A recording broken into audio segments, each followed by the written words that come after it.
ओम शांति।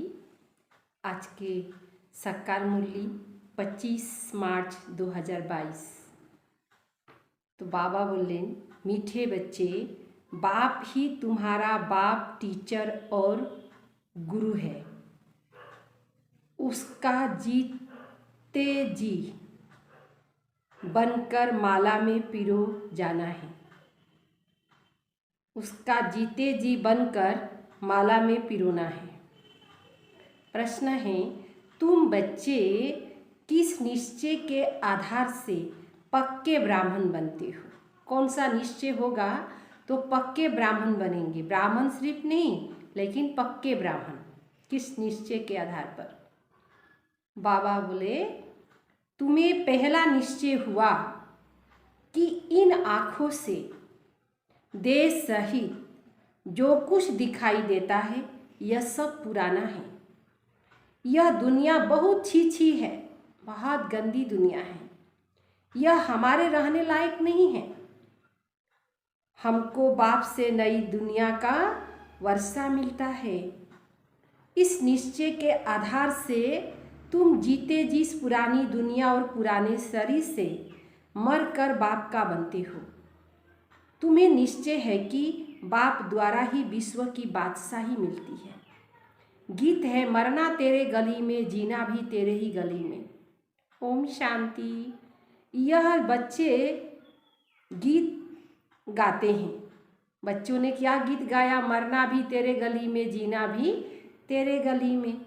जो पत्थर बुद्धि थे वह अब गीत गाते पारस बुद्धि बनने के लिए। यह गीत भी है कि पत्थरों ने गीत गाया। वह पत्थर तो गीत नहीं गाते, परंतु पत्थर बुद्धि मनुष्य गाते हैं। जिनका बुद्धि पत्थर जैसा बन गया था वो मनुष्य अभी गीत गाते हैं। अब तुमको ईश्वरीय बुद्धि मिली है। ईश्वर ने अपने बच्चों को बुद्धि दी। जब हम ईश्वर के बनते तो देश सहित हम सारे दुनिया को भूल जाते, क्योंकि यह रहने लायक नहीं है। यह रहने लायक दुनिया नहीं है। बाबा, दुनिया रहने लायक नहीं है, बहुत छी है। इसमें बहुत खिट है। गोरख धंधे हैं, कोई सुख नहीं। इसीलिए हम आपके गले में पिरो जाते। अपने को आत्मा निश्चय कर हम आपके ही बन जाते तो पुरानी दुनिया, पुराने शरीर से दिल हट जाती, क्योंकि जानते हैं आपसे हमको नई दुनिया का वर्षा मिलता। जब तक यह निश्चय नहीं तो वह ब्राह्मण बन न सके।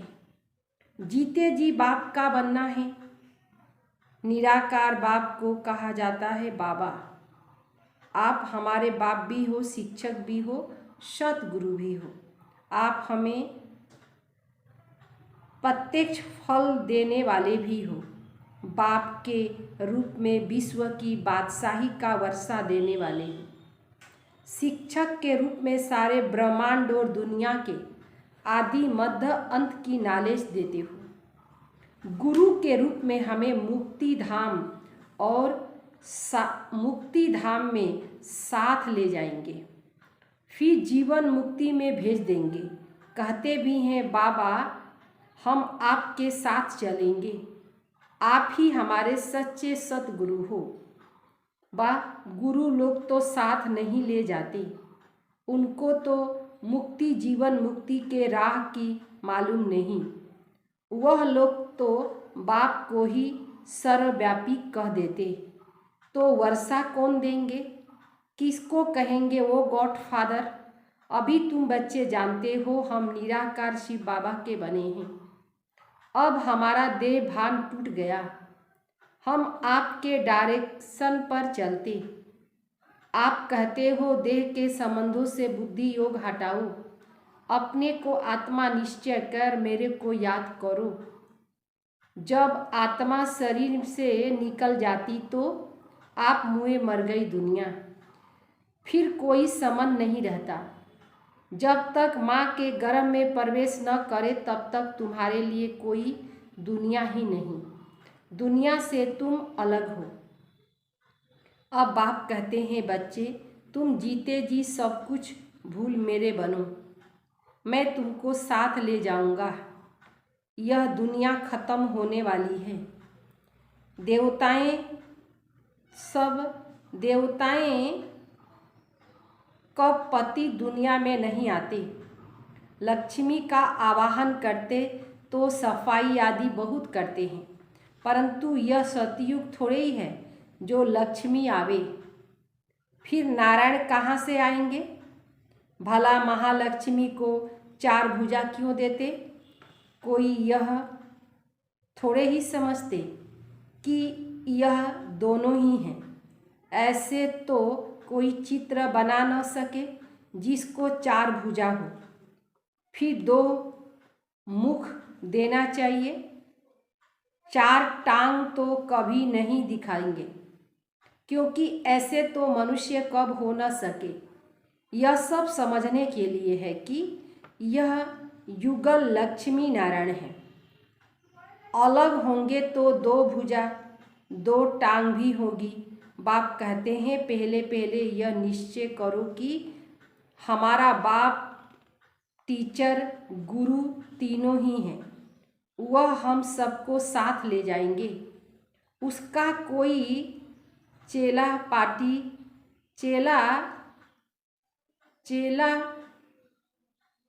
चाटी नहीं है जो पिछाड़ी में ज्ञान देगा वह साथ ले जाएगा। बाबा का कोई चेला चाटी नहीं है।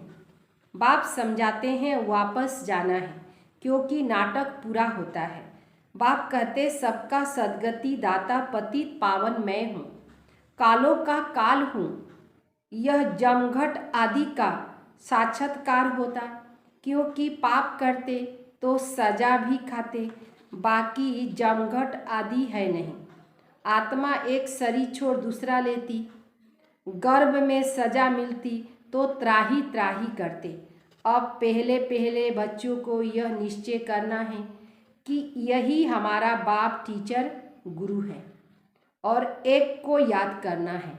रचता भी एक, 10 या 100 रचता नहीं, न कि 10 दुनिया है। दुनिया भी एक। ये कहते हैं, बाबा हम आपके गले का हार बने, फिर हमारी रुद्रमाला बनेगी।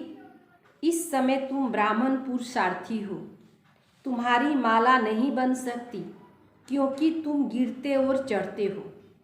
तुम जानते हो हम बाबा की माला बन फिर विष्णु की माला बनेंगे। पहले पहले आपकी निराकारी माला परम धाम में आएंगे, फिर साकार माला बन विष्णु लोक में आएंगे सतयुग में। मनुष्य इन बातों को नहीं जानते। बच्चे कहते हैं हम आपके जीते जी बने, नहीं तो साकार मनुष्य की एडॉप्ट करते। यहाँ तुम निराकार आत्माओं को निराकार शिव बाबा एडॉप्ट करते। ब्रह्मा द्वारा कहते, हे आत्माएं तू मेरे हो, ऐसे नहीं कहते हे साकार तू मेरे हो। निराकार को कहेंगे मैं आपका हूँ। बाकी जो एडॉप्ट करते वह शरीर को देखते, अपने को भी आत्मा नहीं समझते। भाई भाई को एडॉप्ट करे तो क्या मिलेगा? यहाँ तो बाप एडॉप्ट करते वर्षा देने के लिए। यह बड़ी गुह्य बात है। जो अच्छी रीति पढ़ेंगे उनकी बुद्धि में यह बातें बैठेगी। निराकार बाप कहते, देह का भान छोड़ो, मेरे बनो तो मैं तुमको निराकारी दुनिया में साथ ले जाऊंगा। श्री कृष्ण की आत्मा को परमात्मा नहीं कह सकते। वह भी 84 जन्म पूरे लेते। लक्ष्मी नारायण की राजधानी चलती। राजा रानी राजा ही है, रानी रानी हैं, सबको अपना भिन्न भिन्न पाठ मिला हुआ है। 84 जन्म लेते, एक की बात नहीं, पुनः जन्म तो सबको लेना है। तुम बच्चों को समझाना है 84 का चक्र कैसे फिरता। 84 लाख जन्म कहने से सारी बात गड़बड़ हो जाती। लाखों वर्ष की बात भी याद न पड़े, अभी याद पड़ता है। आज भ्रष्टाचारी दुनिया है, कल श्रेष्ठाचारी बनेगी। हम लिख सकते हैं जैसे शास्त्रों ने लिखा, हम न्यू इंडिया बनाकर छोड़ेंगे। अब न्यू इंडिया तो होती है नई वर्ल्ड में, वहाँ देवता धर्म के सिवाय और कोई धर्म होता नहीं। अब तो भारत में अथाह धर्म है, अनेक प्रकार की टाल टालियाँ हैं। यह सब पिछाड़ी के लिए है। यह भी दिखाते हैं लक्ष्मी नारायण जो अब ब्रह्मा सरस्वती बनते। अनेक प्रकार की टाल टालियाँ हैं, यह सब पिछाड़ी के लिए गाए हैं। यह भी दिखाते हैं लक्ष्मी नारायण सो अब ब्रह्मा सरस्वती बने, फिर ब्रह्मा सरस्वती सो लक्ष्मी नारायण बनेंगे। एक ही आत्मा चक्र लगाती है, वही आत्मा शुरू में लक्ष्मी नारायण बने। एकदम शुरू में सतयुग के आदि में राधे कृष्ण थे, 25 बरस के बाद स्वयंवर हुआ तो लक्ष्मी नारायण बने। और वही लक्ष्मी नारायण की आत्मा 8 जन्म, 12 जन्म, 21 जन्म और 42 जन्म पूरा करके 84 जन्म लिए। यह भी बहुतों को याद नहीं पड़ता। ड्रामा के आदि मध्य अंत का ज्ञान होना चाहिए। यह है 5000 वर्ष का नाटक, यह बुद्धि में रहना चाहिए। आत्मा कितनी छोटी है, 84 जन्म का पाठ बजाती। परमात्मा भी कितना छोटा है, वह भी पाठ बजाने के लिए बंधा हुआ है। ड्रामा के बस से संगम होगा तो उसके पाठ बजाने का टाइम इमर्ज होगा। शास्त्रों में फिर लिख दिया है, भगवान को संकल्प उठा। क्या संकल्प उठा? कि नई सृष्टि रचूं, परंतु लिखा ऐसे है जो कोई समझ न सके। वह सब पास्ट की बातें हैं। तुम तो प्रैक्टिकल पाठ बजा रहे हो। तुम जानते हो हमारा बाप, टीचर, गुरु तीनों ही हैं। लौकिक बाप को कभी ऐसे नहीं कहेंगे, गुरु को तो गुरु ही कहेंगे। यहाँ तो तीनों ही एक है, यह समझने की बात है। नॉलेजफुल गॉड फादर को ही कहा जाता। इसमें सारे झाड़ की नॉलेज है, क्योंकि चैतन्य है, आकर के सारी नॉलेज देते। अब तुम बच्चे जानते हो कि हम इस देह को भी छोड़ बाबा के साथ चले जाएंगे। जब तक कर्मातीत अवस्था बन जाएगा तब तुम्हारे में कोई भूत नहीं रहेंगे। कर्मातीत अवस्था हो जाएगा तब तो कोई भूत की बात ही नहीं है। देह अभिमान का पहला नंबर भूत है। इन सब भूतों का बड़ा है रावण। भारत में ही रावण को जलाते हैं, 10 शीश वाला रावण को हर वर्ष जलाते। परंतु रावण क्या चीज़ है कोई जानते नहीं। यह दशहरा, रक्षाबंधन, दीपमाला कब से मनाते आए कुछ भी पता नहीं। आखिर यह रावण मरना है या ऐसे ही चलता रहेगा? मरेगा भी न, हर वर्ष रावण को जलाते रहेंगे। कुछ पता नहीं पड़ता। रावण को जलाते हो फिर जो उठाते, क्योंकि उसका राज्य है। सतयुग में रावण होता ही नहीं, वहाँ योग बल से बच्चे होते। जबकि योग बल से तुम विश्व के मालिक बनते हो, तो क्या योग से बच्चे नहीं हो सकते? वहाँ रावण ही नहीं तो भोगना का भी नाम नहीं। इसीलिए श्री कृष्ण को युगेश्वर कहते हैं। वह संपूर्ण निर्विकारी योगी, कभी भोगी विकारी नहीं, विकार नहीं करते। अगर भोगी बने तो फिर योग सिद्ध न हो। अब तुम योग सीख रहे हो। भोगी बनने से अर्थात विकार में जाने से योग लग न सके। तुम बच्चों को बाप, टीचर, सतगुरु तीनों का इकट्ठा वर्षा मिलता है, एक साथ ही मिलता है। बाप का भी, टीचर का भी और सतगुरु का भी। सतगुरु सबको साथ ले जाते, ले तो सबको जाएंगे, परंतु तुम गले का हार बनते हो। साजन सब सजनियों को ले जाएंगे। पहले साजन चलेगा, फिर सूर्यवंशी, चंद्रवंशी, फिर उसका सारा ही घराना। इस्लामियों की बारात अर्थात घराना, बौद्धिस्ट का घराना। सभी आत्माओं को अपने अपने सेक्शन में जाकर बैठना होगा। आत्मा स्टार है, यह बड़ी समझने की बात है। तकदीरवान ही धारण कर औरों को समझाएंगे। जिसका भाग्य में है वो समझेंगे भी और दूसरों को समझाएंगे भी। वह फिर महिमा भी लिखते हैं।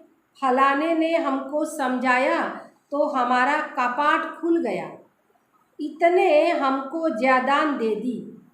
फिर इससे ही प्रीत हो जाती है, ज्ञान देने वाले से ही प्रीत हो जाता है। लेकिन ज्ञानदाता कौन? ज्ञानदाता तो है शिव बाबा। उसको याद करते रहते, फिर उससे क्या होता ही छुड़ा जाते हैं। ज्ञानदाता से क्या होता है? छूट जाते। दलाल को थोड़े ही याद किया जाता है। दलाल ने तो दलाली की, खलास। দালাল মানা ঘটক। বাবার সাথে মিলিয়ে দিল ব্রহ্মাভার, ব্রহ্মাভাকে তো স্মরণ করতে হবে না। फिर सजनियों को, साजन को सजनी याद करती है। ब्रह्मा भी हो गया दलाल, याद उस शिव बाबा को करना है। यह दलाल भी उसको ही याद करते। उनकी महिमा नहीं है, यह तो पतित है। पहले इसमें प्रवेश कर इसको पावन बनाया। एक है पावन, एक है पतित। एक है पतित, एक है पावन। सूक्ष्म वतन में ब्रह्मा है पावन, उसकी भी शकल देखनी चाहिए। समझाने की समझानी तो बार बार दी जाती, परंतु जबकि आकर बाप के बने, बाबा हम आपके हो गए। आप हमारे बाप भी हो, टीचर भी हो और सतगुरु भी हो। बाबा कहेंगे मैं भी तुमको स्वीकार करता हूँ, परंतु याद करना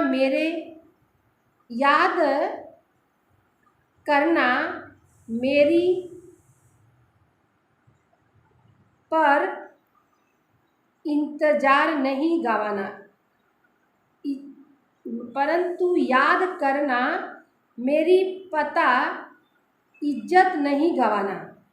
मेरे बनकर फिर विकार में नहीं जाना। वास्तव में इस समय सब नरकवासी है। याद करते हैं स्वर्ग को, कहते हैं फलाना स्वर्गवास हुआ। अरे स्वर्ग है कहाँ? अगर स्वर्ग गया तो फिर यहाँ बुलाकर खाना आदि क्यों खिलाते हो? पतित दुनिया में पतित ब्राह्मण को ही खिलाते, पावन तो कोई है नहीं। परंतु इस छोटी बात को भी कोई समझ न सके। बात तो बहुत छोटी है, लेकिन छोटी बात को भी कोई समझते नहीं। अच्छा मीठे मीठे सिकले दे बच्चों प्रति माता पिता बाप दादा का याद प्यार और गुड मॉर्निंग। रूहानी बाप की रूहानी बच्चों को नमस्ते। हम रूहानी बच्चों की रूहानी बाप दादा को याद प्यार और नमस्ते नमस्ते नमस्ते।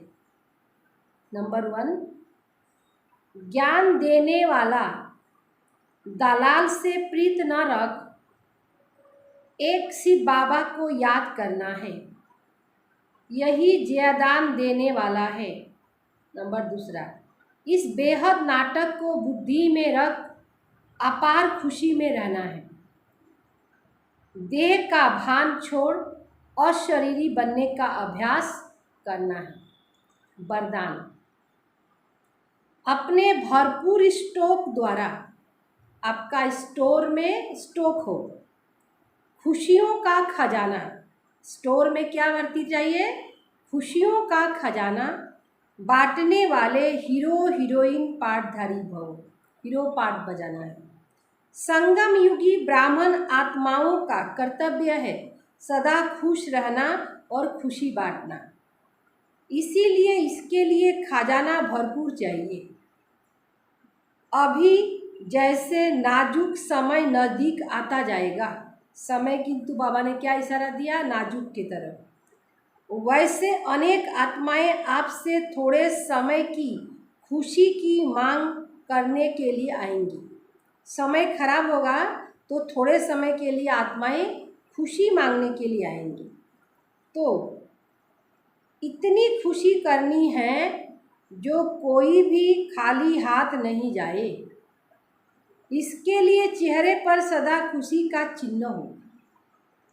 कभी मूड ऑफ वाला, माया से हार खाने वाला, दिल शिकस्त वाला चेहरा न हो। सदा खुश रहो, खुशी बांटते चलो, तब कहेंगे हीरो हीरोइन पाठधारी। स्लोगन, एक दो की राय को रिगार्ड देना ही संगठन को एकता के सूत्र में बांधना है। एक दूसरे के राय को रिगार्ड देना ही संगठन को एकता के सूत्र में, एकता होगी तभी ये संगठन आगे जाएगा। एकता लाना है, अनेकता से एकता में सबको कन्वर्ट करना है। अच्छा, ओम शांति।